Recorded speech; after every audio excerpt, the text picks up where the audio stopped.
পদ্মশ্রী সম্মানে ভূষিত না হওয়ায় আশাহত বালুরঘাটের ব্যক্তিত্ব হরিমাধব মুখোপাধ্যায়। কিছুদিন আগে একটি বহুল প্রচলিত সংবাদপত্রে প্রকাশিত হয় বালুরঘাটের নাট্য ব্যক্তিত্ব রাষ্ট্রপতি পুরস্কার প্রাপ্ত হরিমাধব মুখোপাধ্যায় পদ্মশ্রী সম্মান পেতে চলেছেন। এই সংবাদ প্রকাশের পর আশায় বুক বাঁধেন হরিমাধব বাবু সহ দক্ষিণ দিনাজপুর জেলাবাসী। তবে পদ্মশ্রী সম্মানের তালিকায় হরিমাধব মুখোপাধ্যায়ের নাম না থাকায় আশাহত জেলাবাসী।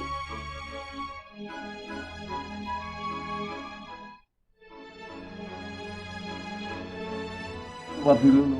আমি আমার একটা কাগজেও লিখেছিল যে আপনি তো একটা বড় সম্মান পাচ্ছেন না মুখ্যমন্ত্রী থেকে। বাতিল হলো কেন তাও তো আমি জানি না, কিচ্ছুই বলতে পারবো না।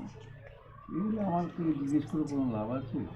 তবে আমি খুব দুঃখিত এই জন্যে যে কেনই বা আমার নামটা আগে ইয়ে করা হলো আর কেনই বা এটা হলো না, সেই জন্য আমার খুব খারাপ লেগেছে, খুব খারাপ লেগেছে।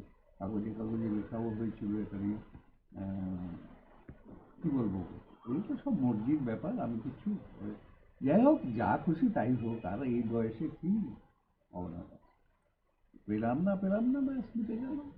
এরাই বলেছিল পাবেন, এরাই লিখেছিল আপনার নামে একটা ইয়ে আছে রেকমেন্ডেশন হবে। হ্যাঁ, দিল না ভেরি, মানে কী বলবো, অত্যন্ত দুঃখিত।